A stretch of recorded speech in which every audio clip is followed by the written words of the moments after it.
జనసేన అధినేత పవన్ కళ్యాణ్కు కొత్త తలనొప్పి వచ్చి పడింది. ఆయన పార్టీ సింబల్ గాజు గ్లాసును పోలిన సింబల్తో మరో కొత్త పార్టీ పుట్టుకొచ్చింది. దాని పేరు నవరంగ్ కాంగ్రెస్ పార్టీ.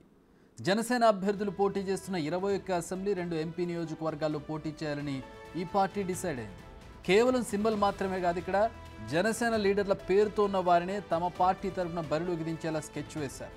పిఠాపురం నుంచి కూటమి అభ్యర్థిగా మరో పవన్ కళ్యాణ్, అదే పిఠాపురం నుంచి పవన్ కళ్యాణ్ బరిలోకి దిగుతున్న విషయం మనకు తెలిసిందే. మనం స్క్రీన్ మీద చూడవచ్చు, బిగ్ టీవీ స్క్రీన్ మీద పవన్ కళ్యాణ్కి పోటీగా మరో పవన్ కళ్యాణ్ దింపుతోంది ఈ పార్టీ. అలాగే సింబల్ కూడా గాజు గ్లాస్ లాగా పోలినటువంటి సింబల్ని కూడా మనం చూడవచ్చు, బకెట్ సింబల్. ఇంతకుముందు మనం చాలా సందర్భాల్లో గుర్తును పోలిన గుర్తుల వల్ల ఓడిపోయినటువంటి సందర్భాలను చూసాం, ఓడిపోయిన నియోజకవర్గాల్ని చూసాం.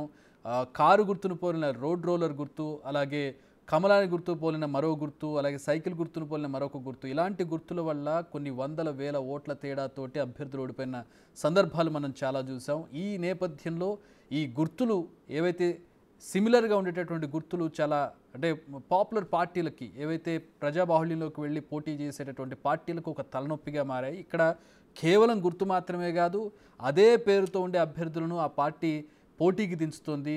జనసేన పార్టీ అభ్యర్థుల పేర్లను ప్రధానంగా మనం ఇక్కడ పవన్ కళ్యాణ్ పోటీ చేసేటటువంటి పిఠాపురంలో చూసినట్టయితే పవన్ కళ్యాణ్కు పోటీగా అదే పేరు కలిగినటువంటి కనుమూరి పవన్ కళ్యాణ్ను పోటీలోకి దింపుతున్నారు. సింబల్ గాజు గ్లాస్ సింబల్, ఇటు పక్కన బకెట్ గుర్తు. సో ఎలాంటి కాంప్లికేషన్స్ ఉంటాయనేది మనం ఊహించుకోవచ్చు. తెనాలి నుంచి జనసేన టికెట్పై నాదెండ్ల మనోహర్, అదే తెనాలి నుంచి మరో మనోహర్ పోటీకి నిలబడుతూ ఉన్నారు ఈ పార్టీ నుంచి.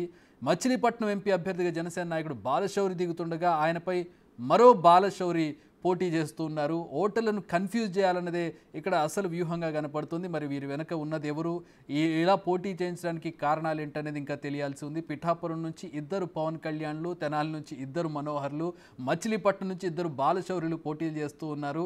కానీ జనసేనలో ఉన్నది ఒక్కరే పవన్ కళ్యాణ్ కదా అనే డౌట్ మనకి రావచ్చు. ఇక్కడ మనం చూస్తున్నాం, డీటెయిల్స్ అన్నీ కూడా చూస్తూ ఉన్నాం.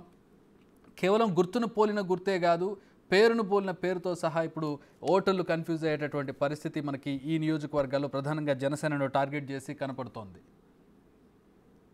రైట్, మా ప్రతినిధి సాయి శంకర్ గుంటూరు నుంచి